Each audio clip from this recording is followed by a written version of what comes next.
Season 2. Look, we have a new look.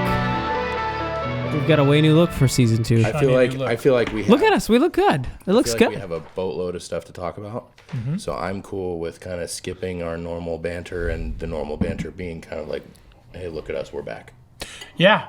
Okay. That's fine. Does that sound good? That's fine. I think, maybe the next episode.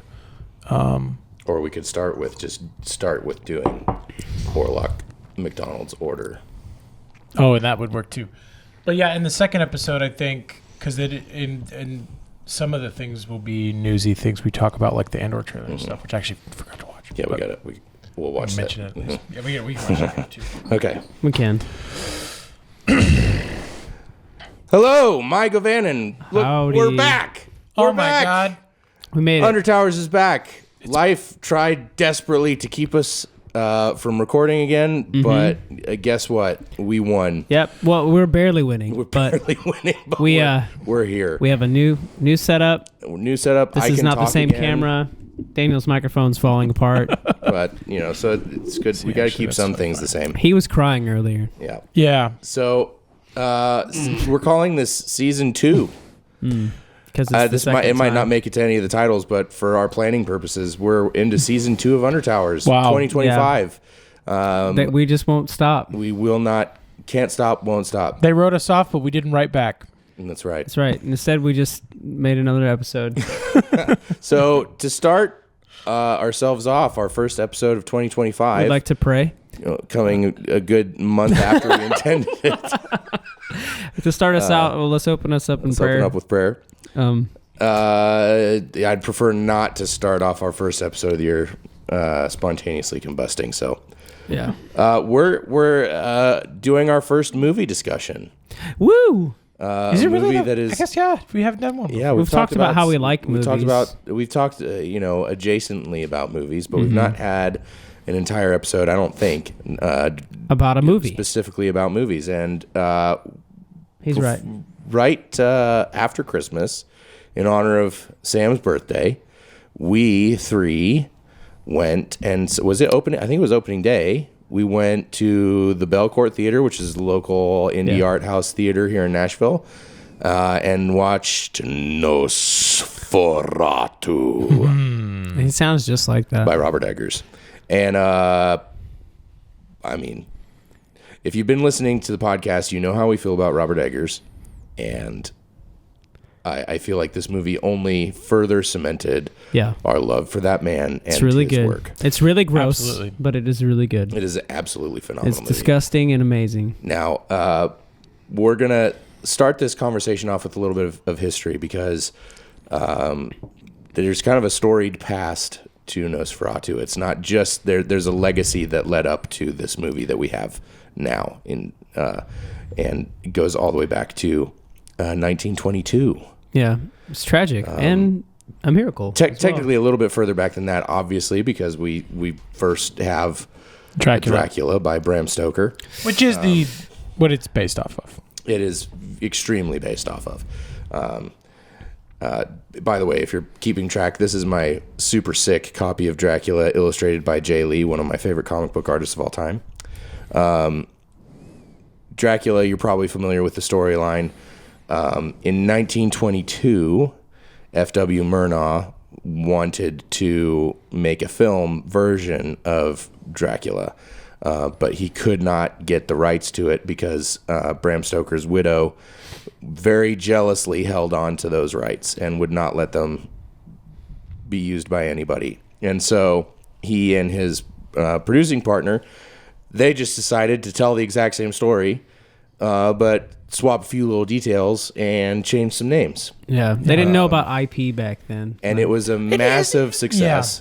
Yeah. It is different, though, at the same time. It is different, but it is very similar. It's very similar. It's similar enough that the widow Stoker did manage to get a copyright claim against it. Yep. I mean, we've seen it happen with Sam Smith and Lana Del Rey ripping off Creep. So it happens. It happens. It's been happening. Maybe forever. this was the first one, but it got scrubbed And it is, like Sam mentioned, it is an actual miracle that we have the movie now. I believe the story, it goes that it was literally just, there was one random copy in a library somewhere. Ironically, it took a ship over, brought the plague along with it. I don't know, crazy. Yeah, lots of people died, but then they found it. We got to watch this. Yeah. So I rewatched, in preparation for this, I rewatched the original. Oh, you did? You actually you did? Yeah. Okay. There's a great copy on YouTube that maybe we'll try to put in the show notes. That is the full restored version. Is it good, or is it just weird? It's great. It's fantastic. It's actually so good. And it includes the color tinting that they did on the original to show kind of night versus day, because obviously it was black and white. They didn't have color film in 1922, so they would frequently do tinting, like darker or lighter kind of thing. Well, and, I mean, it had a color, but it was literally just like a dipping the negative in. Or in a color. They used to try so hard back in the day. They did some really cool stuff. I mean, there are film nerd piece. There are, I think it's an Arabian Nights silent film that technically is a color film, but it's not because the film itself was color film. It's because somebody went and literally painted on the film. That's cool. So it's almost like a combination of animated and live action made this version of a color film. That's very cool. So an important thing to note with the original, that is I think a difference between the 1922 Nosferatu and the Eggers Nosferatu is talked about in great detail in this fantastic book. It's called Wasteland by W. Scott Poole. The subtitle being The Great War and the Origins of Modern Horror. Nice. So F.W. Murnau and several other members of the production team, and I'm sure the cast as well, were veterans of the Kaiser's army from World War I. And specifically, I'm blanking on his name, but the producer was on the Eastern Front.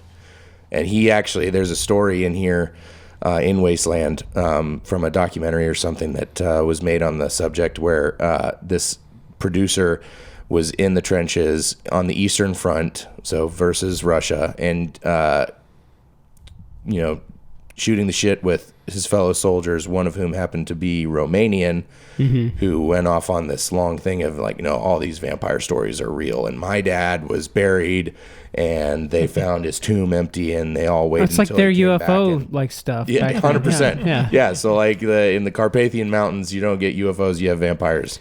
It tracks. So, It does. But kind of the thesis of this book, Wasteland, is that what we consider to be horror now, as far as entertainment goes, novels, movies, etc., is a direct result of the literal horrors of World War I, and that Nosferatu is kind of the beginning of that.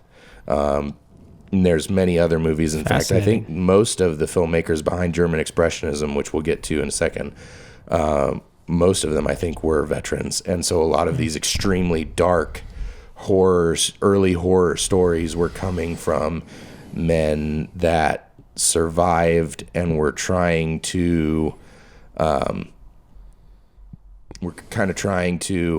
rationalize and work through the PTSD that they received from the war.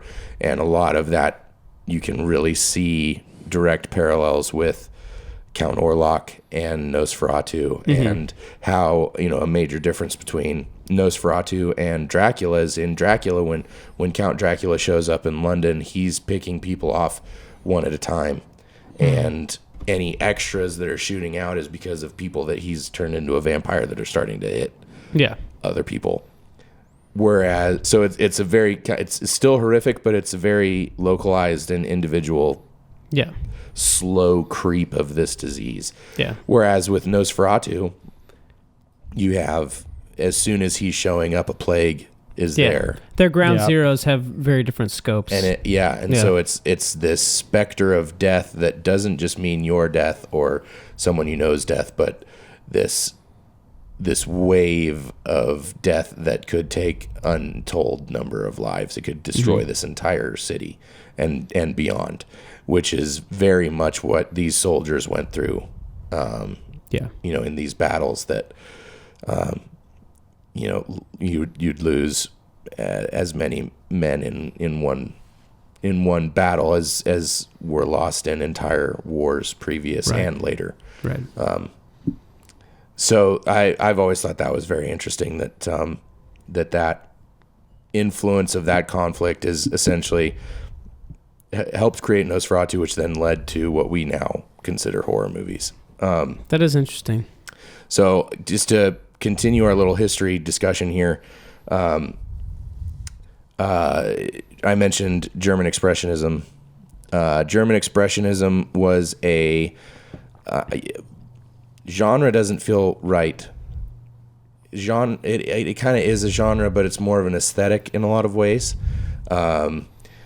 It's very dark. Obviously, it's black and white because of the technology of the time.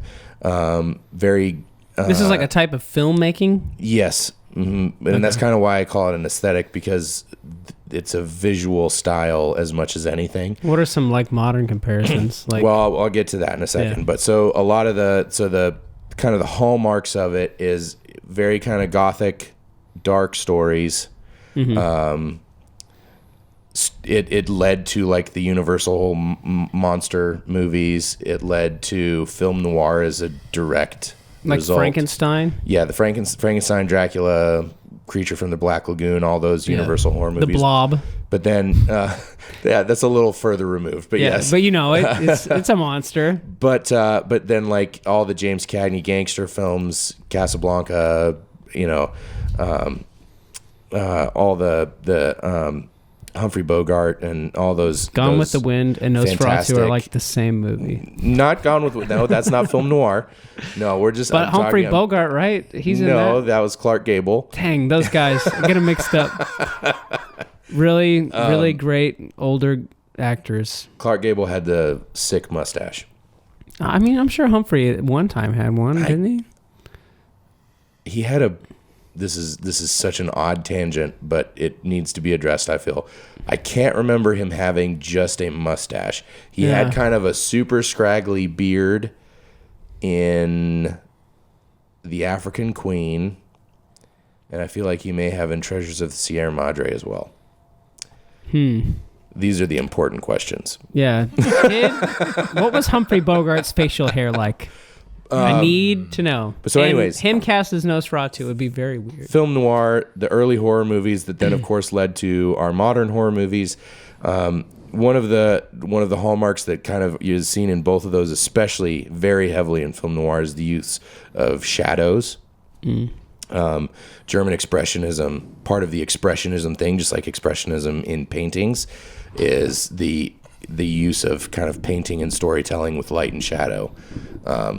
The very cool thing with German Expressionism, and part of what gives it its extremely unique visual style, and you don't see this as much in the original Nosferatu, but in films like The Cabinet of Dr. Caligari and Metropolis, which are probably the two, outside of Nosferatu, are kind of the two most famous and well-known German Expressionist films.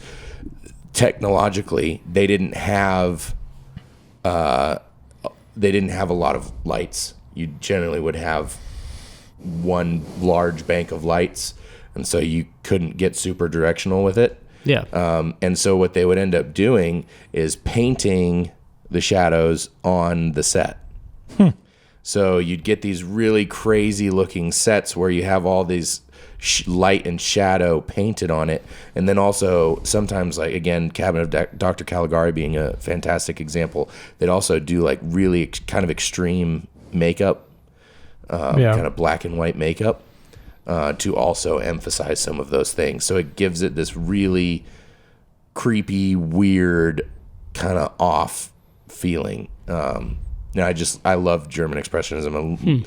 One of my favorite things that I learned about back in school. But you asked about kind of modern interpretations. There's a lot of it that we'll talk about in the Eggers Nosferatu. But I think it's can't even really call this modern anymore. I think it was 99 or early 2000s or something. But did you guys see that movie Dark City? Do you remember that? I remember Sin City, but that's not. Sin City is sick, and Sin City is like extreme noir. So you could also very much argue that Sin City is a direct result of German Expressionism. But no, Dark City, Kiefer Sutherland was in it, and a bunch of other people that I'm blanking on their names. Fantastic movie. But it's very much, it's an ode to Metropolis specifically. Yeah. Cool. Yeah, so very sick. Those are kind of all the kind of just points I wanted to hit.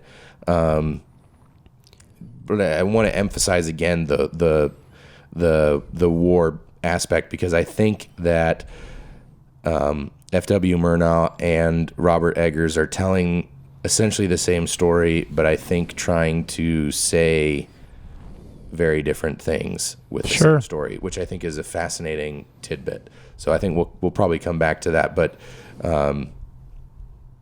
where Robert Eggers is doing his thing, I think that F.W. Murnau was really trying to speak to this war that had ended only, 4 years before. Yeah. Yeah. So that's our little history corner. And before we move on to discussing Nosferatu 2024, a word from our sponsors. Looking for love in all the wrong places? Is being on the apps both exhausting and too sanitized? Just can't find matches with the right energy? This is something we've heard and seen, something that's all too common for people looking for passion and obsession in their life. Obsession. That's why we founded Dark Appetite Dating Service. An esoteric matchmaking service. Esoteric? Oh my God. Awaken the desires of entities beyond your imagination. Receive the undivided attention of incredibly powerful and obsessive beings. Dads is here for you when you are looking for a relationship that hits different. For the truly adventurous, Dark Appetite Silver Premium level will get you in front of things beyond your wildest imagination. We recommend this service not to be used by those who are well-adjusted or have loving families, likely also if not gainfully employed. Best used by the excessively idle and the permanently deranged. Use code UNDERTOWERS for a 7-day free trial of Dad's Dark Appetite. Wow. Yeah. What a way to start off 2025. Thank you. And I feel like they were just hinting at some things. They didn't really want to go into detail. Yeah. Sure, yeah. There's a lot of like cross realm sort of like dating, like proceed with capacity. caution, but also like you could date fairies. Our sponsors. Yeah, seems like dryads. Like wow, there's a lot. Fascinating. Well, I'm not sure it's actually dating. I think it's just like it takes getting their attention to a whole new level. Getting their attention. There are actual trolls on that app, I bet. Getting their attention and just then them kind of messing with you, but it's just like better than being bored and miserable, Yeah, I mean, you've got nothing else to do. Might as well, fuck with the netherworld. Why not? Yeah. I mean, they're just starting out. We hope the best for them. So. Yeah. Mm-hmm. It's great. I am 7-day appetite. He's on there. He's on there for sure. Sure on there. Yeah, he's like, someone just wake me up. any little girl anywhere, please. So here's another fun history bit. This is directly pertaining to Nosferatu 2024. And he's talked about this himself. This isn't like some scoop. But cool if we had a scoop. It would be cool if we had a scoop. We could make one.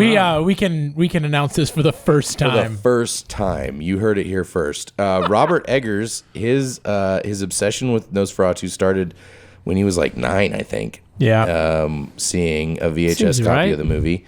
and that he was kind of young to watch Nosferatu. It is. First time. Yeah, I wouldn't show my kids. My it daughter's at 9. 6, and I don't think in 3 years I'll be like, she's ready for this. Yeah, I don't think so. A little. I mean, it doesn't have to be crazy old because it is an old movie. It's very dated, but I mean the new one. the new one for sure. Yeah. No, Robert Eggers saw the original, the 1922 version, when he was a kid, and he was so obsessed with it that he co-wrote, and starred in, as Count Orlok, a theater production, like a musical. Nosferatu. I don't think it was a musical. I think it was a straight play. That could have been like what Forgetting Sarah Marshall was all about. Yes, like there was actually a Nosferatu musical. I love it. Yeah, but so he wrote and starred in a production on stage. Beautiful. Of Nosferatu. You know, there's some VHS tapes of that somewhere. Yeah, his I mean, in the interview that I saw of him, there was at least uncle. photographs, if not like a snippet of it. So it is out there somewhere, I think. So that's fun. First impressions, a couple months later, and we went and saw a very late showing. We did. What did you guys think when we came out of it? So I really enjoyed it. Neither of you guys are like horror. I'm kind of. Yeah, I'm in that same boat. I like horror films, but I'm picky about it. But that being said, I'm kind of picky in general. So sure. I don't know if it's actually unique to horror, but I've watched more in recent years horror films than I did. I did not grow up liking horror at all. But basically some of the new stuff, obviously with Eggers, like some of the Ari Aster stuff, Midsommar and all that. And then, delved into some of the classics a little bit. So it didn't feel like something, but I'd not been to many in the theater though. Maybe actually this might've been the first time I'd actually gone to see a horror film in the theater. So that was unique and definitely was like high, like stress, tense feelings. Yeah, the jump scare is really meant for that environment. Yeah, it really is. It really is. And there's just this icky foreboding in the whole film, and it just I just felt it like in the seats. But honestly, that feeling was not that different than when I saw The Northman, which obviously also Eggers, but that movie's just so like tense and like dialed up to 11. It's just like it is not comfortable to watch. I mean, I loved it.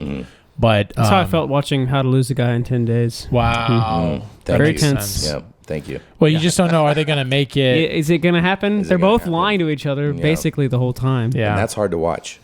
It is. Yeah. I just don't like dishonesty like that. Yeah, it's just a toxic relationship. Now, when we got out of the theater, you guys both were pretty convinced that you did not I didn't want to watch see it. So we did go see it again. Good. We did. But at the moment, I did not want to. No. Yeah.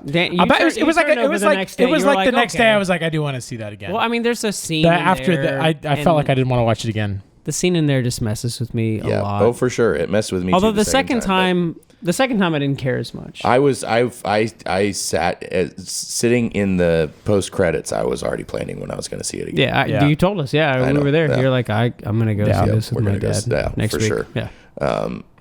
So you guys did see it again. So okay. Yes. So we've all seen it twice then. We have all seen it twice. Perfect. Yeah. So rewatching Eggers, a new podcast idea. Well, I'm going to bring that up a little bit later.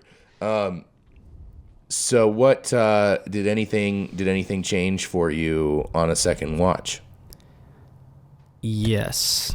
A lot of the themes and ideas seem to be more pronounced in this, and a couple more lines stood out in contrast to the first time. As like, I mean, me and you talked at length about the one. I'll let you share about that. Well, yeah, I think when we talk more about the ideas, I think when we talk more about ideas, we can dive into that more of like what this film's actually about.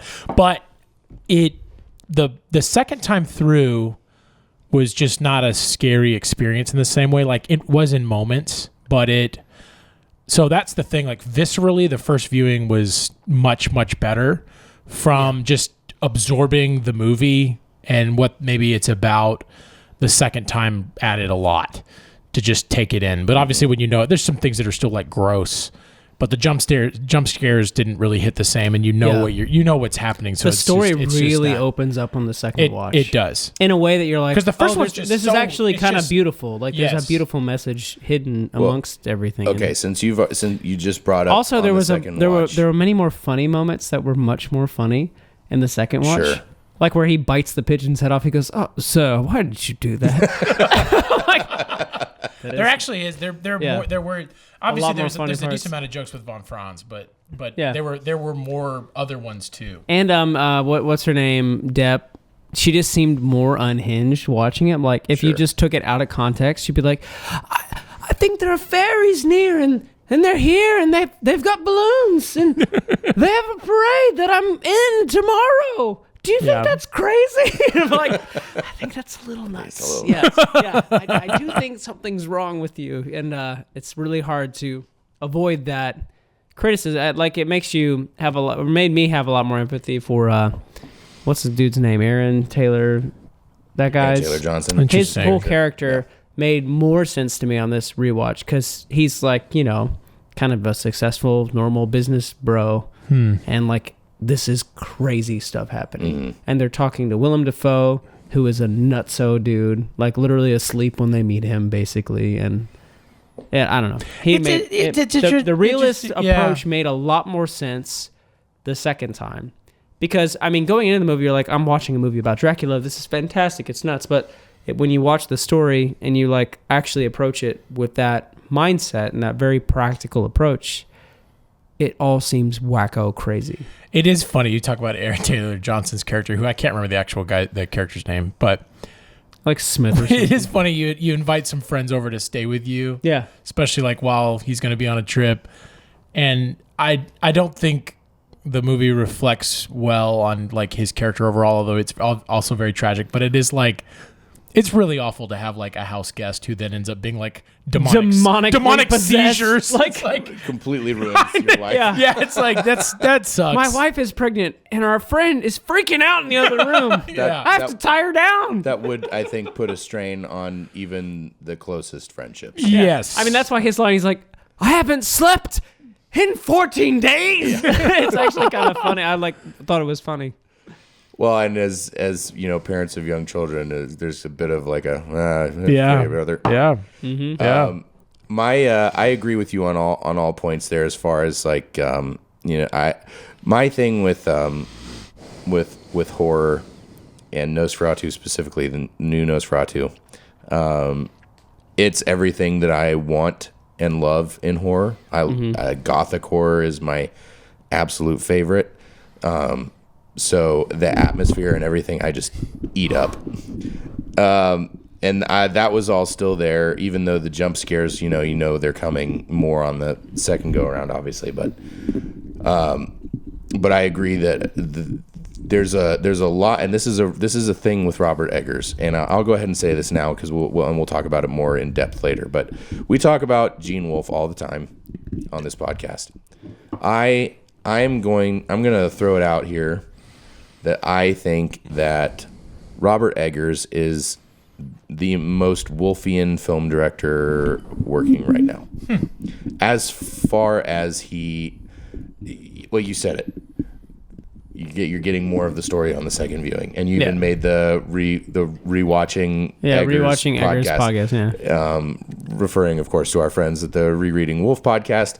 But that same idea of like you don't watch Eggers, you rewatch Eggers. And is it on the exact same level? No. However, I think that maybe in terms of like film versus books, it's a different, it's a very different medium. But as far as like layers of themes and messages, an extreme attention to research and historical accuracy and detail. And where we talk about Wolfe never just using a word to use a word, everything is has a purpose and is precise. Every shot that Eggers uses is precise. He's not going in and shooting coverage, which if you don't know what coverage is, it's the three of us are sitting here at the table. We get a wide shot of all of us, an extra wide shot that shows us in the entire room. We get 2 shots for each group. We get close-ups. We get medium shots. We get extreme close-ups. Just in case, yeah. And that way, then, somebody can fire the director and come back in and re-edit the movie however they want. Eggers is not doing that. He's not shooting... He's not shooting like that. He's shooting only exactly what he needs and wants to tell the story. I mean, that's what it's up for an Oscar for cinematography, isn't it? As it absolutely should be. And no it should be up kidding. for more, but that's the world we live in, and the Oscars are a joke. But so that's the other big comparison point for me is that like everything is wildly specifically intentional. Yep. And I mean, dude, the shot when he's in the woods. The road Crossroads shot scene. Yeah. No, that's it's phenomenal. the greatest shot I think I've seen in years. And Eggers does that in a lot and of the his sound movies, design in that doing too, with the hoofs like beating on the ground. It's like so almost stale. And it's very, very cool. He does a lot of long takes, not necessarily fluid masters, which is the technical specific term for like an entire scene shot in one take. Yeah.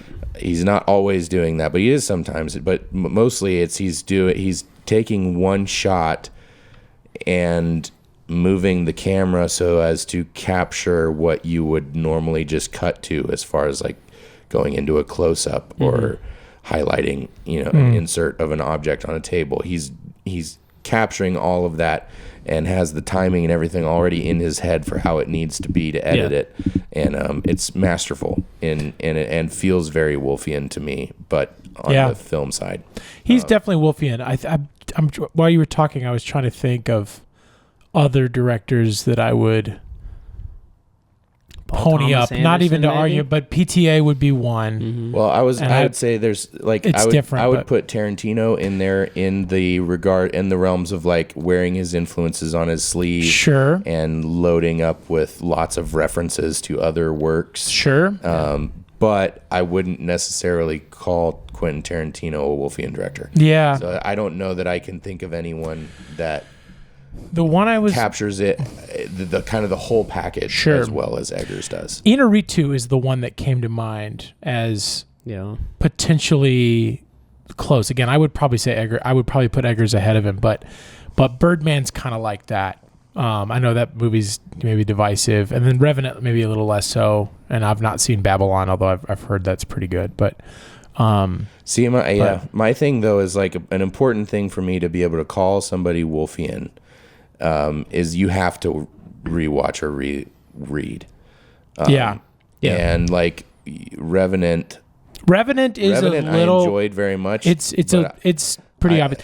Birdman I've watched several times. Sure. I did feel like I needed that.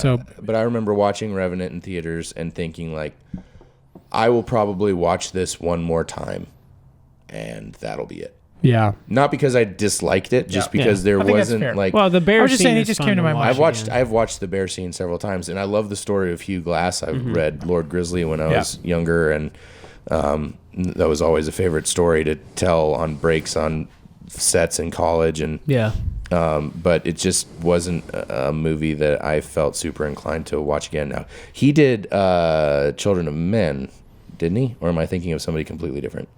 No, that's Cuarón. Cuarón, yes. Who could maybe. I don't think he's done anything in a while though. I think he actually just did something, but he did Gravity, and then Children of Men, and then Gravity's and pretty then, great. He's done a number of films, and I think he would. Who did Arrival? He'd be one that Villeneuve. Dennis Villeneuve is actually. Villeneuve is great. It's good. Villeneuve is actually someone I would consider. I think if you were making a short list. Yes. I don't want to argue about this. I'm just curious. Man. I would put him as like an honorable Well, mention. is there a world where Michael Bay makes this list? No. Michael Mann, you mean? Mike, is there a world? I feel like there was a shot there. Yeah. Maybe at the beginning stages. I don't know. Yeah. So you did caveat I feel like this. the studios really like him though. They do. They give him lots of money. You caveated this with working now, which because just to shout this out because we haven't podcasted since then. in some ways, I think the most Wolfian director is David Lynch. But but obviously he is now passed and hadn't made a film in a number of years. But at the same time, I thought it was there's something that's interesting is they're also very different. Where you do have to return to their works. They have lots of references. They also have bigger pictures and meaning underneath the surface. But David Lynch is like all vibes. Like he is very intentional in what he's showing you. Where like he's described it as Wolf is an engineer, in like intuition, led by intuition. That's where Eggers is more. The area that Eggers is more Wolfian is that Eggers is very meticulously crafting his movies, and there's like clearly lots of hard work that you can just like see. And then there's obviously lots of hard work in a David Lynch film, but they are airy, and he just has a thing in his head he's just trying to get out, and it's just a very it's very different in that way. But there's a lot of shared lineage there. I would say Hitchcock. Yeah, sure. Which is interesting because I would venture to guess that Wolf was probably a Hitchcock fan, would be my guess. I'm not seeing that anywhere. I'm just speculating. Yeah. But as far as like symbolism and intentionality, sure. Hitchcock was one of the first directors that went against the whole coverage shooting system, because that was essentially developed by film studios so that my joke of firing the director, that's what they would do. They would make sure, they'd make sure that they had enough footage that they could fire the director in post and still make a movie. And Hitchcock didn't do that. He just shot what he needed. Yeah. And so he was unfireable in that realm because you'd have to go reshoot things or do it the way that it is in his head. This may be mainstream, but I do feel like Christopher Nolan is somewhere on this list.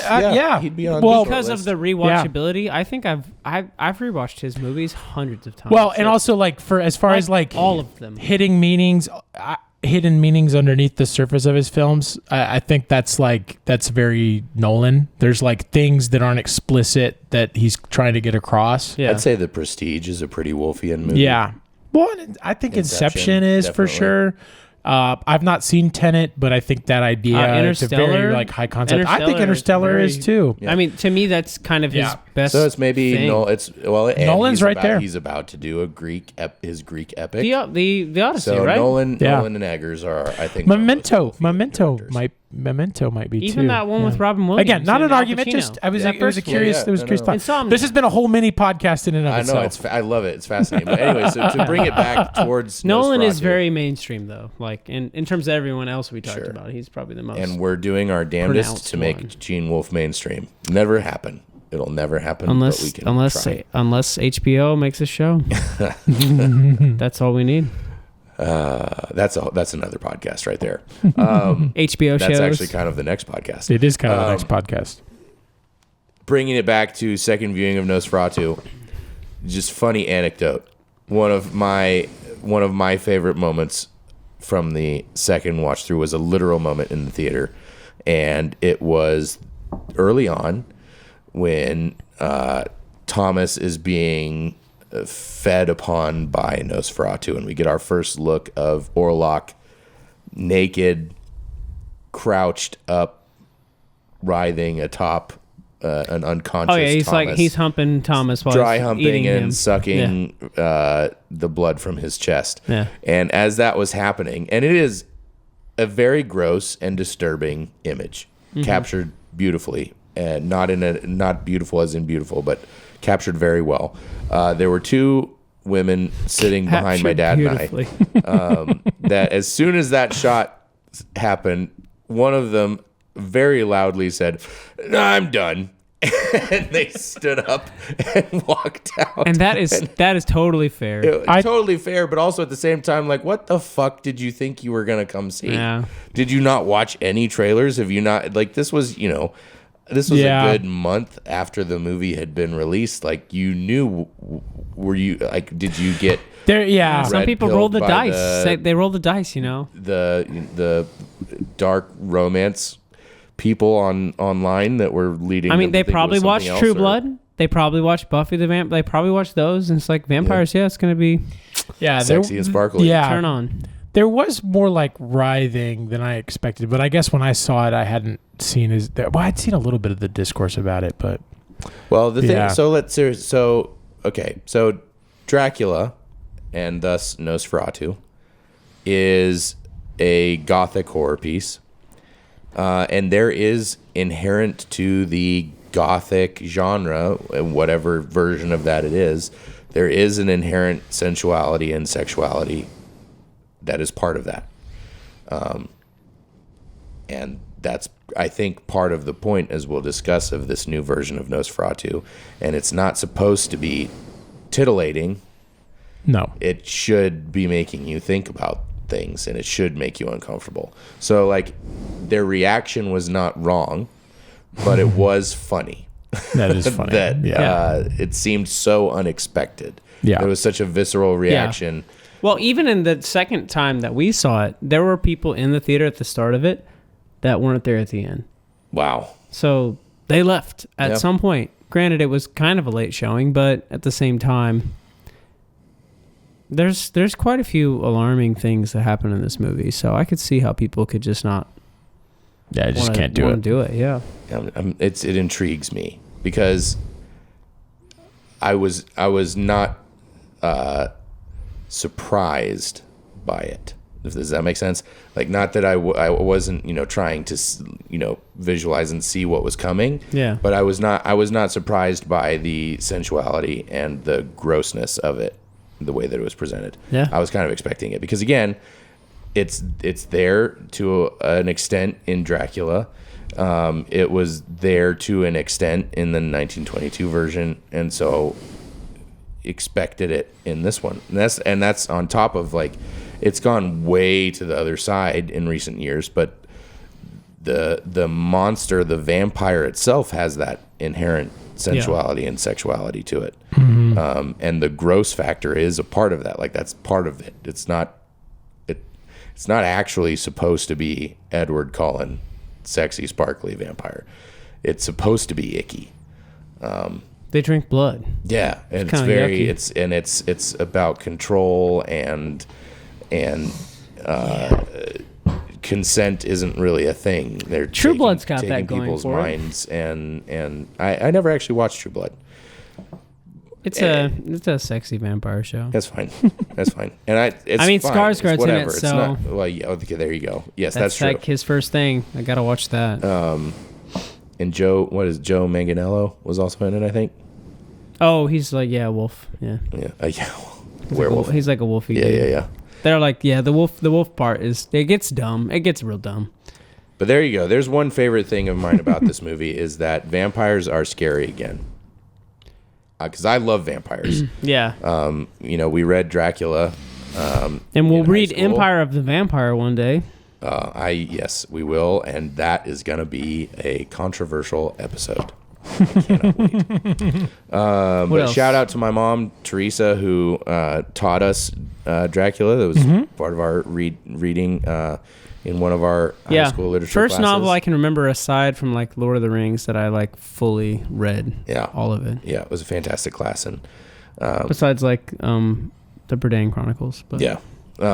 Chronicles of Burdane, sorry. But so I've loved vampires as a monster and as a horrific creature and as an enemy forever, and it's great to see them scary again. Yeah. Make Indeed. vampires scary again. Hashtag. Mava. No, make vampires It doesn't really work. Damn. I just want to fit MAGA and stuff. MVCA. Yeah, MVCA. That's funny. We talked a lot about Eggers. We'll return back to talking about him towards the end.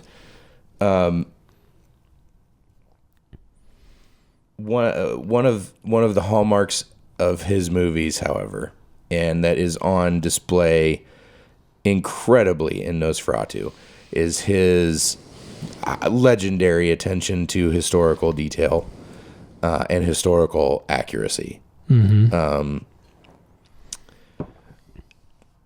It's heavily on display in all four of his films. The first one that I remember really taking notice of it in was Northman. and the discourse around Northmen. I watched a bunch of videos from like very serious Norse historians and Viking Age historians, and they all talked about how, like, of course it's not 100% perfect, but it is pretty much the most historically accurate Viking Age movie that has ever been made. Yeah. Viking Age piece of visual entertainment, period, ever been made. Vastly superior on that account over like the show Vikings or the Last Empire, the Bernard Cornwell Saxon Chronicles series. Last Kingdom. Which is kind of not really Viking. It's that era though, and that's kind of what all these guys were talking about. The Last Kingdom one's like kind of after. No, I mean it's Ragnar Lothbrok is at the very beginning. It's very in Last Kingdom. He's not in. Ragnar's not in the show. I thought he was at the very. Anyways, I haven't watched. No, it's all like the book, the inbred Saxons. Like I think Ubba is like the last sort of Well, that's the same Viking. That is historically the same period. Right. Yeah. So, anyways, this is technically is not a history podcast, but that was the first movie that of his that I saw that was like this is like. Because also it was the first that kind of had a bigger scope outside of, the witches just mostly taking place in one cabin out in the woods. The lighthouse takes place in the lighthouse on this rock. Northman had a scope. Epic, and then that is just exponentially larger in Nosferatu. And the historical accuracy from everything that I've read and seen people talking about is it's the same discourses around Northman, where it's the most wildly accurate portrayal of 1830s Germany that has ever been put to screen. And and for me it's also in all of his works too, it's not just the visuals, but it's also the way that people speak feels extremely authentic. Whether it actually is or not, it feels very authentic. Yeah. Instead of saying by tomorrow morning, he goes by cock's first crow. Right.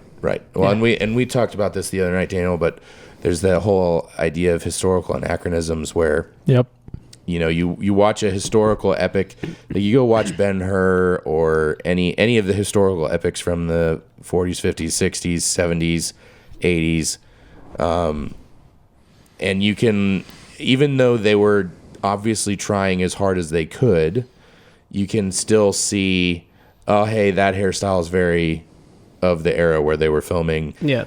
They didn't have their pants flare like that. That's very from the age that they were filming. And it's an interesting conversation to try to figure out, like, what is that going to be now? Yeah. And it's hard, if not maybe even impossible to answer while you're living in the time period. Yeah. It's kind of a question for 50 years down the road, but I have a feeling that of anybody, Eggers' films will be the hardest ones to find those anachronisms. I think it will be, and maybe people, I'll be interested to see 30 or 40, 50 years from now what people are saying.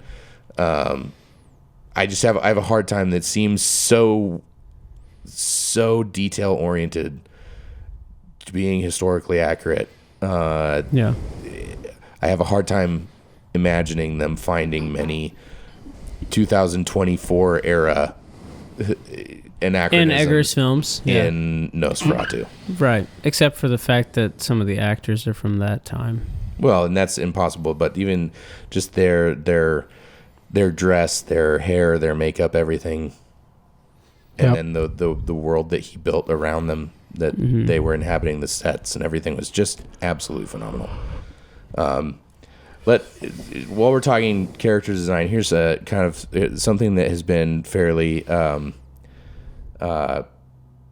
controversial online, which is stupid. How did you guys like Orlok's design in this movie? Ignorant people seem to have a massive problem with his mustache. Sure. And they obviously never read the book, considering that Dracula has a mustache in the book. I didn't remember that he had one in the book. Mm-hmm. But Yeah, he doesn't in the original Nosferatu, but I know he said that the Transylvanian, Romanian lords from the period that he would have been from all would have had mustaches. So those Cossack so lords. keeping it, and again, he's sort of in this depiction, he's sort of undead. So like I'd be fine with like the mustache falling out if you wanted to do that way. But I didn't have a problem with it. I thought it was interesting. He didn't. Interesting and unique. Didn't have a full head of hair. No, he has like a light swooshy. He had the like again the part, that like a toupee. Cossack, not a toupee, but it's that medieval Eastern European hairstyle where they kind of shaved everything except the kind of top knot that wasn't braided necessarily, but it's the hair. You see it a lot in Witcher 3. It's that hairstyle because Witcher 3 Witcher is Polish. I loved it. Yeah, I thought that he looked extremely intimidating, and he looked like, he also looked very much like depictions of Vlad the Impaler. Yeah. Who the character of Dracula and thus Orlok is based off of. I say character, the real life person that they were based off of. I also loved his costume, specifically the giant fur trimmed coat that they had him wear, gave him a silhouette that was very counter to what we normally see vampires being like. He did not look slender and he's big and hulking. And he looked massive. Yeah, which I thought was a really cool take. Yeah. But yeah, I liked his design and I think it was effective. It's like one of those things with the mustache. It's like, would I have liked it more without the mustache? It's like I feel like it's like almost impossible to answer. But I had no issues with it. And then the more important to me was just the way. If doing the sort of undead depiction of him was really well done as sort of a vampiric zombie thing, that worked really well and was also I thought made this it's interesting where the story is a very faithful telling of the story for the most part to the original. He didn't really take many liberties with that. But the liberty, not the liberties, but the things where he put his spin on it were all those things. He's got a mustache, he's undead. Those or undead he's in like a semi-decrepit state. Those things are where like his flair was added, not as much the actual story beats. But I thought all those were very effective and were, his little rat king, but buddy with the sigils on the floor and everything, all that stuff was really. Who has made contact with him? Yeah, and that's straight from the original as well. But that Renfield character being Thomas's boss, is a great touch. Yeah, his I think the thing that stood out for me, especially on the second watch, was his breathing. The whole like. Well, and what's and like he would just take one breath for every like 4 minutes, basically. Like it. Did you notice in the castle when they're in the castle, every time he breathes, the whole castle like expands. The wind blows through it. Yeah. So it's like the castle is part of him. Yeah. I loved that. This kind of steps backward a little bit, but I wanted to bring it up with just the overarching design of the film. Obviously, the 1922 version of Nosferatu is in black and white, except where it's tinted to different colors. The new version, the Eggers version, is practically black and white. It looks black and white in certain places, and I don't think it's because I'm sure that they desaturated in post a little bit, but I think it mostly was just the color choices and the lack of color choices and the making people putting paler makeup on very drab almost. So it's the color palette that they used was so desaturated as to almost be a black and white movie, which I think adds to the kind of grim despair, overarching menace presence of the film. Yes. Guys, I just realized we talked about Wolfian directors from the past too and didn't mention Kubrick. I'm embarrassed. Yeah, it's pretty pathetic. But we can move on. Sorry. It just like came to me. I was like, what the heck? He's definitely in your little upper echelon from all time. But yeah, sorry, keep going. Yeah, probably. We'll say we'll have another discussion. Yeah, honestly, that go back too far, but just a Kubrick break. So what? Let's get into this because this is a longer part of the conversation. What do you think is the theme of this movie? If the 1922 version, if the theme of that is about the horrors of war and death and shell shock, as they would have called it at the time, and sort of mythologizing all that. Yeah, and trying to put like a monstrous face to this untold horror that all these millions of people just went through, and physicalizing and personifying the death that they just experienced on such a catastrophic scale. If that's really kind of the underlying story of the 1922 version, what do we think maybe is a similar what do we think is the kind of the overarching or underpinning theme of the 2024 Nosferatu? It's a great question, and then one that I have a little bit of a hard time really feeling super confident. Eggers has talked about it a little bit, and I've also heard some interviews where Lily Rose Depp talks about things that inspired her performance. But I also think that's not the same thing, because supposedly Eggers, and he says he doesn't talk about themes with his actors. He just acts the scene, and those things will kind of sort themselves out if you portray things well. Well, that's kind of just to emphasize that. That's, I think, a big...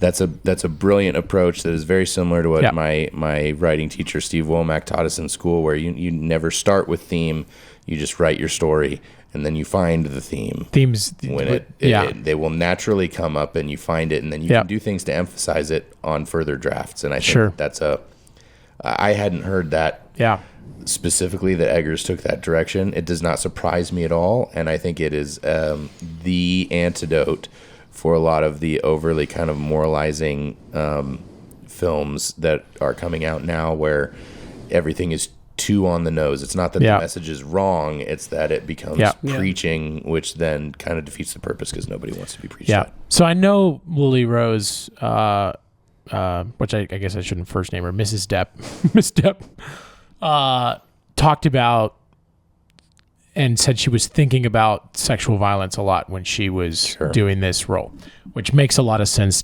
with the performance she gives, and also makes a lot of sense for that to be something this film could be commenting on. I do think this movie is about sexuality. I don't think it's primarily about sexual violence or that, because I don't actually, at least I would need to read someone with a really thoughtful way with that, especially with the ending of the movie. I don't understand how that reading of it would make sense to me. I would say that I think that I don't think that you can get away from sexual violence being part of it, but it feels like a very surface level.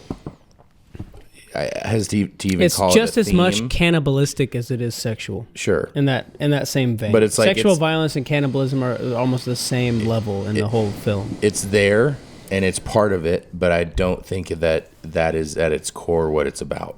I think that it is tied to what it's about, but I think that it's not going deep enough to say that is what the film is about. I think that's my feeling too, and that also maybe the film is like useful in part for thinking about the way people process and experience those sorts of things. I think the film does that regardless of what its maybe overall mythos would be or overall point would be. But some of these things are said explicitly in the film, but I feel that it really is about modern life, and obviously this is modern life, current thinking in 1820s, 30s in Germany, and but clearly I feel like it's a comment on the fact that we have just kind of, I think it's an anti-materialist movie is kind of what I'm saying. I think it is about the loss of magic or the loss of hidden and secret things that we pretend don't exist. Now, can you say which, although he means those things are this, that, and the other? Well, and obviously in Nosferatu, the hidden secret thing that everybody says isn't real is the vampire, is the Nosferatu. And then that is allowed to seek, kill, and destroy because people won't take it seriously, except for Van Helsing, and to some extent, Lily Rose Depp.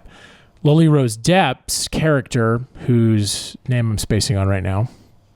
Isn't it Elizabeth? Elizabeth? I'm going to pull it up because I'm getting the... I've been re-listening to Dracula, and so I'm getting the Dracula characters' names confused with their Nosferatu companions. But continue. But and we'll update that. I'm just spacing. But we're told in the film that she has an animal nature and a certain proclivity to be responsive to supernatural stuff. Yeah, occult things, esoteric things, magical things. And then the film opens. There's a manor. She's in there, and she's sort of praying and pleading. She says, "Guardian angel, spirit," but then she says, "Anything, come to me. I'm so alone." And then the only thing that responds is Count Orlok, which again, it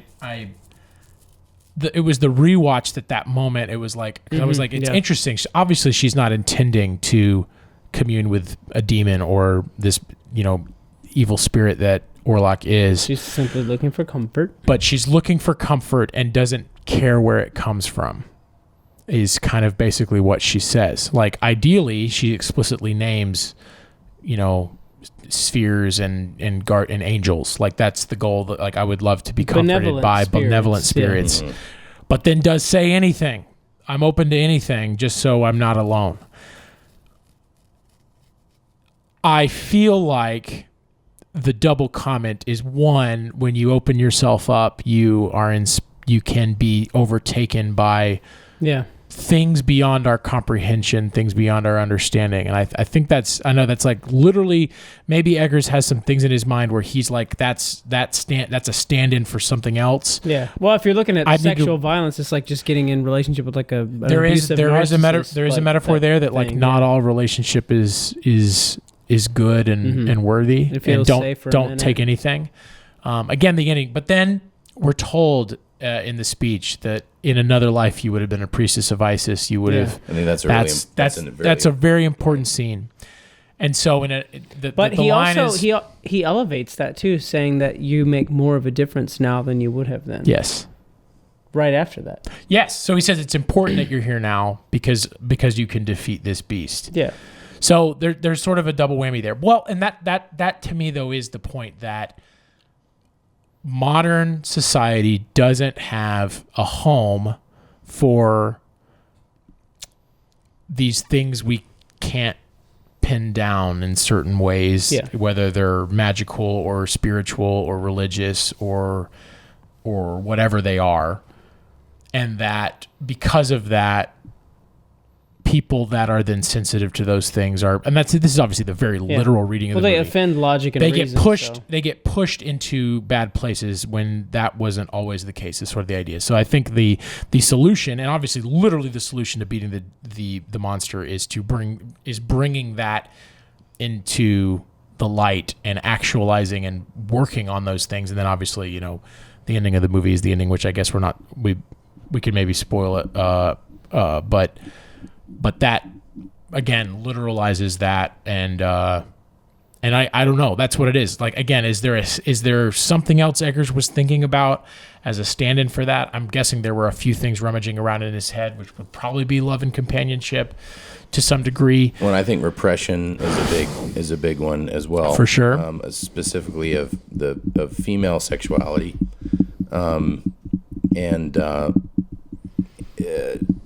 I think that I have not watched The Witch in a long time, but I think that if my memory serves, I feel like there's probably some parallels in The Witch as well, as far as I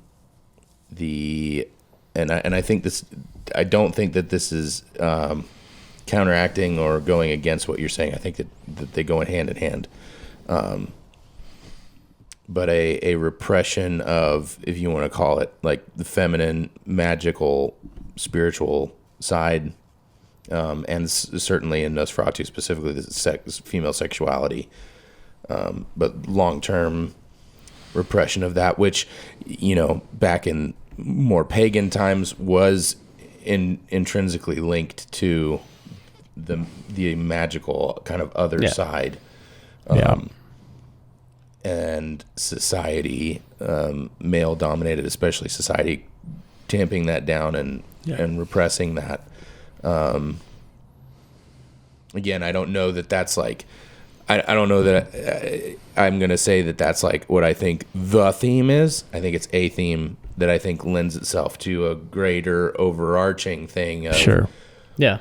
Of, like you're saying, a loss of, you could say a loss of magic, or like you're saying, not holding space for the unknown, and not just the unknown and like Bigfoot, UFO kind of thing, but like the unexplainable, what we would have called magic, the things that are beyond the current scope of our understanding, that either end up getting pushed aside or tried to get pushed into a religious framework to then just control people. Well, and to piggyback on that thought, though, I feel like if we want to say magic is maybe too intense or strange, but by that I almost mean like having myths and mythology being really a part of your being, and that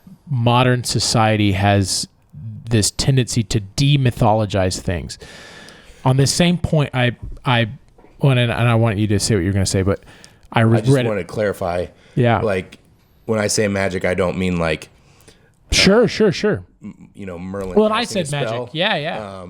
I more mean wonder and as opposed to science. So the unexplainable, not just the unexplained, because you can put that into a scientific category as well, but the unexplainable that still exists. Yes.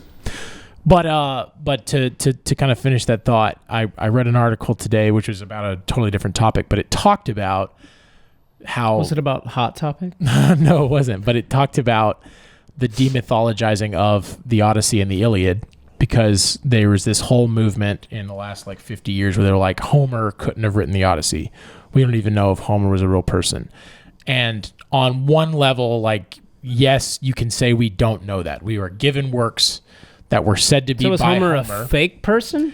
Well, maybe, and then it's the whole thing. It's like maybe it was compiled by the same shit as like Shakespeare couldn't possibly have written all of this stuff. Kind of the same idea. Well, but the thought was, and this was the thought, is that. But then people like Elon Musk can't exist. I know. You think he's a genius? Surely there were some. Well, I will say, Elon Musk is actually the type of guy that people will look back in 200 years and be like, one guy couldn't have done all that stuff. He owned rockets and electric cars and had social media. And they'll be right, though. I know. Yeah, fair enough. It's sort of, maybe Shakespeare was actually a group of bros. Of bros. And again, I'm not even saying that in a great way. It's just it's like... No, you're not 100% wrong. We'll see. Yeah, but the point was that the Odyssey and the Iliad predate the written language as far as we understand it, at least in that time. So the whole thing was that if this is an oral tradition, one guy couldn't have written it. No one could remember that much stuff. But And that was like prevailing thought. Like Homer was not a real guy, and or he only did part of it, blah, blah, blah, blah. But they've actually found in cultures without the written word, they have actually proven that people have memorized things even longer than the Odyssey and the Iliad. Yeah. When again, only that in was cultures, basically the only way to do it. which is also there's an interesting idea that actually once we get the written word, people's memories stop working as well, which is a really interesting thing. Because you don't know. Well, but I mean, that's also like That would this is literally be basic evolution. Basically, Basic evolution is if it's written down, I don't need to do this anymore. Yes. So your DNA would. this is an academic. It's an academic thing. I'm going to shit on academia for a minute here. It's of course somebody could memorize that. I know, right? Like, yeah, it's long. Yes. I have memorized some long stuff before for plays. Yeah. You just it's a muscle. Yeah. So the more you do it, the better you get at it. And that was these people's jobs. And it was their life. If you were the storyteller, it was your job to learn the story. And you think that's a stupid job? Okay. Tell me what a comedian does. Like literally, he just makes fun of people. That's all his job is. So they societally, stand somebody up on whose stage. job was to just remember stuff in that context compared to a comedian, that should make sense. Yeah. Well, and a comedian, their job is to stand up on stage for an hour by themselves and talk. And they sometimes are throwing stuff in, but most of the time it's essentially an hour-long monologue. And so they also have that in the midst of a bajillion other things we could spare our time with. Anyways, my point being, that's such an academic argument of like, oh, this is so long, a mere person couldn't possibly do this. But it's also looking at the past using our frame of reference. Yes. So it's an anachronism, really. Yes. Yeah. And instead, Unfortunately. people do the same thing with the pyramids and other things where. Well, giants made the pyramids. Well, yeah. Well, maybe they with did. alien blueprints, obviously. Yes. But, And I'm open to weird thoughts about those things, but again, they like just the assumptions that the assumptions of those things are just wrong when we break it down. Because then once they were like, oh, someone could do this, they analyzed the work and be like, does it have the flair of something written by one person? And the Odyssey and the Iliad do. He uses the same tone, the same. Absolutely. There's a lot of things to it, so it's like there's actually a lot of reason to believe it was just one guy. If it didn't, then it had some like super badass editors, like really. They were really good at their brand job. ambassadors that were able to get his vibe totally. So, and it's one of those things like there's no reason to disbelieve in Homer because we have a work from him. Could it have been like that's not the real guy and there was a different guy and like or some other guy wrote it and Homer claimed it? Like, I mean, who knows what? But there's no reason to disbelieve that Homer wrote those things. I mean, it's probably a woman written like thing. Anyways, probably not ancient Greek society, but that's okay. who's to say? So I think that's all great. I will have to watch Nosferatu many more times before I feel like I could make any sort of definitive statement on what it actually is about, which I think that's fantastic. Yes. Sam, last thing on Nosferatu, and the thing that I think kind of screamed at me the whole second rewatch, simply because Lily Rose Depp's character says it twice in the movie, and it's one is at the sort of the beginning sort of time, and I think she's talking to Thomas, and then the last one is during the scene with and her character's name is Ellen, by the way. Ellen. Okay, yeah, well, she's talking to Willem Dafoe's character, and he says the ISIS thing, and the thing that she says is, "Do you think evil comes from within, or is put on us, or is sought externally?" The other big thing, and that's a huge question her character has, and she knows she's super crazy and saying all this weird stuff, and peppered in there with her like crazy dialogue with Thomas is that comment, and then again she brings it up with Willem Dafoe, and then he almost counters it like to get more information out of her, and then kind of like saying, well, are you evil, basically? And then she's like, no, everything I did was in line with my nature. And then that's what led him on to say, you could be this, you could be this, you could be this. But I think that whole question is kind of the question in the theme in the whole movie is evil from within, or is it externally kind of deposited into us? And I think it answers the question saying that evil isn't from within. Evil is always encountered from external sources, and that sometimes our nature gives us to participate with evil. Mm-hmm. And I think another character that kind of outlines and really, really pronounces that whole effect is a character that truly becomes evil and starts as maybe not, is his boss. Mm-hmm. He makes compact with him. And Lily Rose Depp's character makes compact too, but she's kind of resistant against the whole thing. She doesn't embrace it. She doesn't realize going into it what she's doing. But she doesn't. But inadvertently, she does cause the plague. If she wasn't there would be no plague. Like, she has a little bit of responsibility, but she resists it and ultimately defeats it. But the Renfield type character totally sells himself out to it completely. And I think that it's also interesting to see Count Orlok's relationship with each of them. And we do get a really awesome scene where he has a full-on interaction with the Renfield character. And ultimately, because he's such a suck-up, he's like, you dog, and like kicks him and throws him aside. And then his next job is to go lay in a coffin and kind of trick Thomas into like thinking I'm there. Decoy. Like, that's literally where he becomes like, I wish I could be king of the rest. Like, his whole thing kind of peters out in this ridiculous ending. And I just think that it's very, very interesting about the whole story is that evil, we actually buy into evil, and it's not from within. To put a little bow, well, and obviously, Stephen, if you have more comments too, but to potentially put a bow maybe on this thought, I think another key point, and this is something that's true in a lot of horror and other fantastical fiction, is Aaron Taylor Johnson's character has taken in the woman. She's now going through seizures and everything, and then obviously Orlok comes to the city. He loses everything for two reasons. One, because she won't consort with Orlok, and then two, because he refuses to believe it's real. Yeah.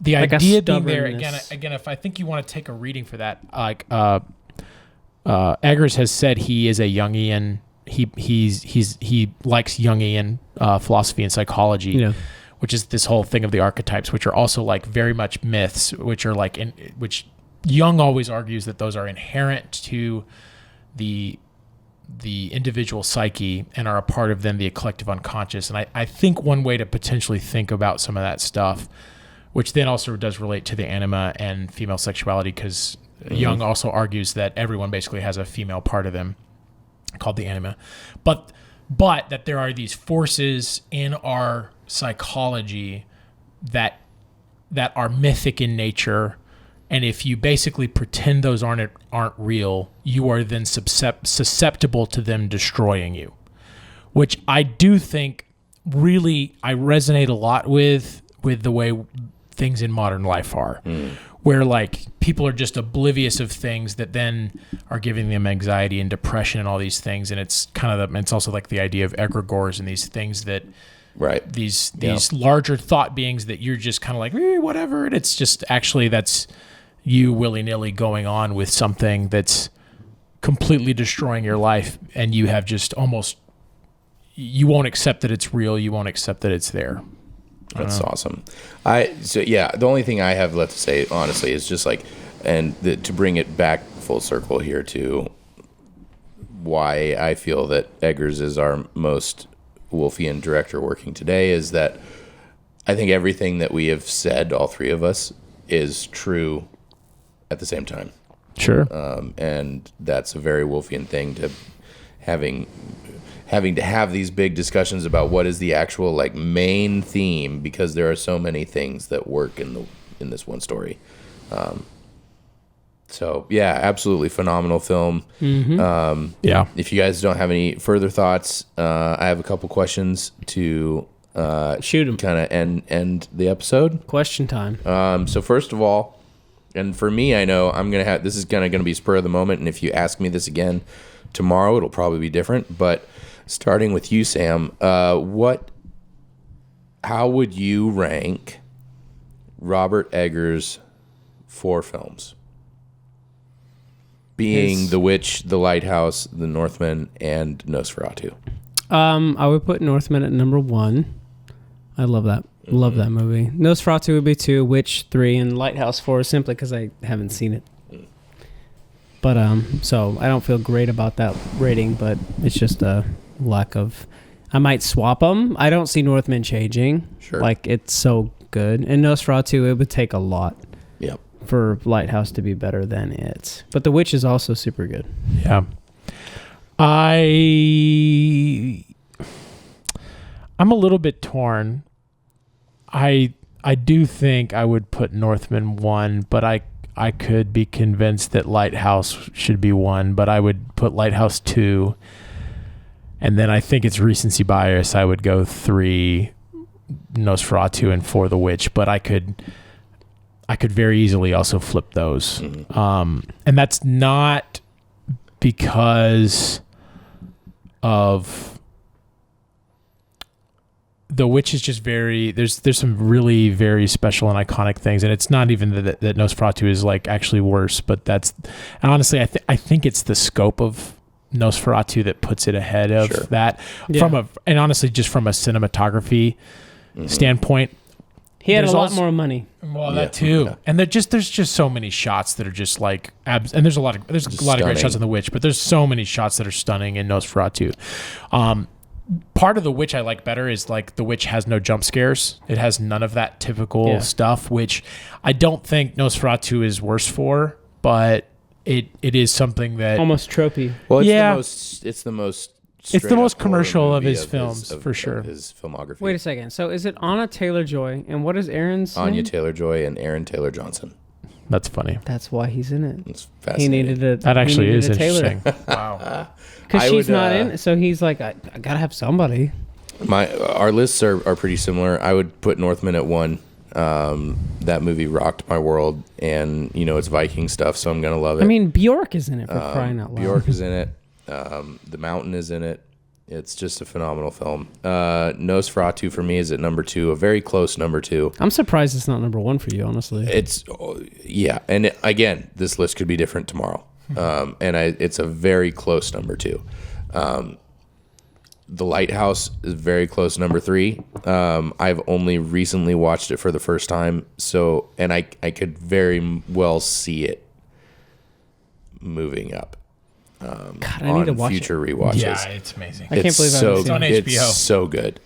Just unhinged, incredible Defoe speeches. It's hilarious. Defoe's in it. Hilarious. Yes. It's just Defoe and Robert Pattinson. There's just a couple other actors. It's just them in a lighthouse. I don't know. Robert was in it too. And he's so good. He's really good at it too. So good. Yeah. And it's very Lovecraftian in a way. Yeah. God, I have something to say about Defoe. I actually think it's the most Wolfian of his movies. It feels very much probably. like a Wolf short story. Yeah.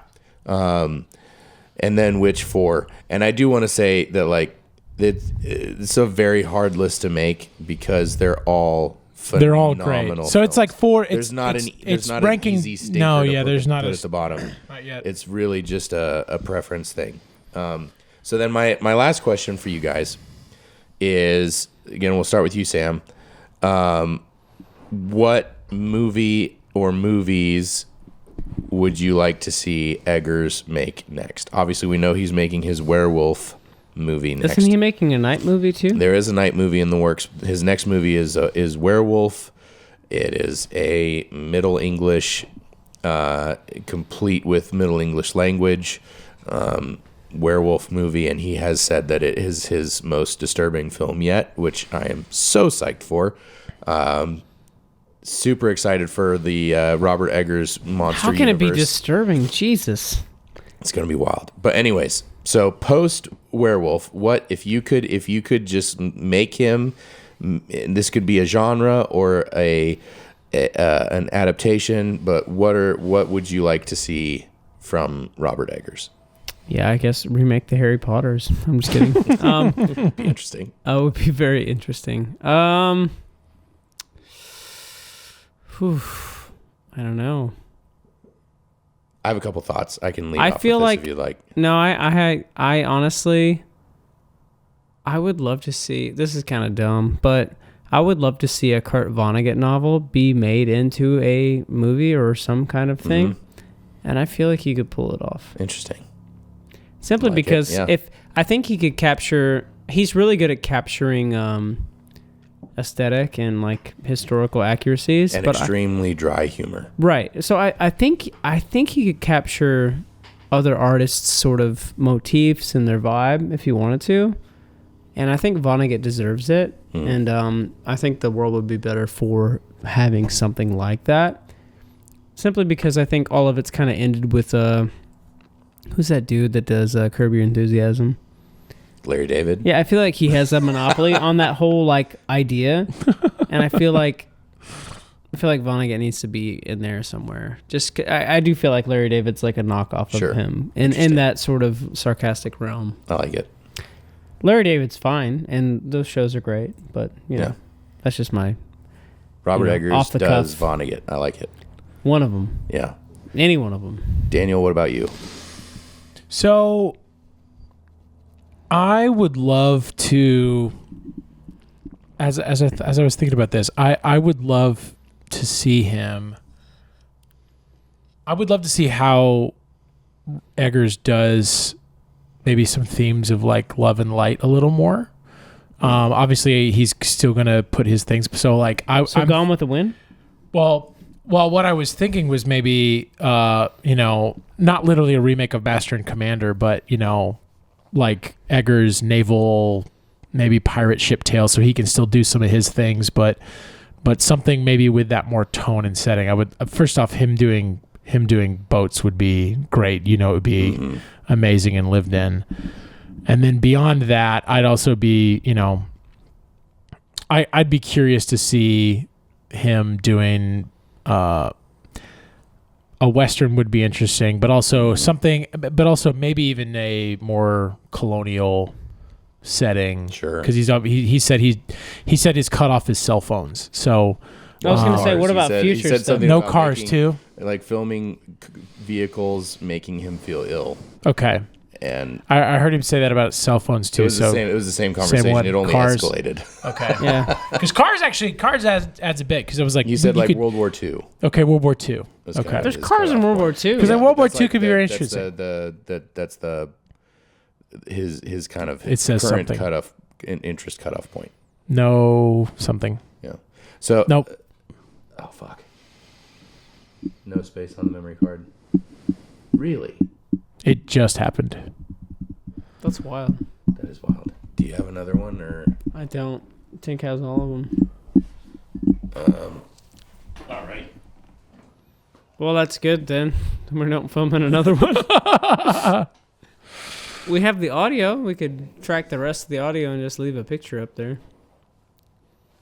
Yeah, I guess we could do that. Just a quick apology, I Okay. suppose. Apologies for the video cut out on us here at the end. Hold on, clap. So our video cut out on us, but we're here at the very end of the podcast, so we're just going to power through. Enjoy this picture. What I would like to see is I have a couple of historical eras that I would like to see Eggers do. Pirates, like you said, Daniel, I desperately want a Robert Eggers pirate movie, especially after watching The Lighthouse. It doesn't have to be Treasure Island, but I want a golden age of piracy. I mean, he's got a moment in Nosferatu with the ship and stuff. Yes, 100%. We see a little bit of him doing ship stuff. Want to see more of that. Want to see his night movie for sure. I really would love to see a World War I movie by Robert Eggers. And I would love something kind of another Northman-esque kind of. The Northman 2? No, but like some similar to that. But I would love to see a Mongol epic. Like Attila the Hun kind of shit? Like Genghis Khan, or just a whatever the equivalent of the. I'm not familiar enough, but whatever the equivalent of the the Eddas and the sagas where the story of Amleth came from that led to Northmen, something similar to that, but in the steppes with the Mongols would be sick. Yeah, I would love that. Absolutely. Yeah, I'd also be curious in ancient Greece, like Peloponnesian That War. was the other one. I would love to see. Cool. A Greek epic would be absolutely phenomenal. But Yep. anyways, this has been episode 29 of the Undertowers podcast. I'm Steven. I'm Daniel. I'm Sam. And if you liked tonight's episode, please give us a like, give us a subscribe if you're not already subscribed. leave us a comment. All of those things are free for you, and they help us with the algorithm immensely. And also leave us a comment if you enjoyed us doing a movie discussion. We are still primarily a book podcast, but we also love movies, and so we would love talking about them more if you want to hear about them. Because we are more. alive today. Yeah, heck yeah, and we are nerds of all stripes. Tell us a movie to watch, as long as it's not High School Musical 3. Yeah, we'll think about it and see if we want to watch it. There you go. Anyways, love y'all. Tune in next week for another fantastic episode. And Namarie, everybody. Welcome back. We're so happy. Namarie, yay. I am an appetite.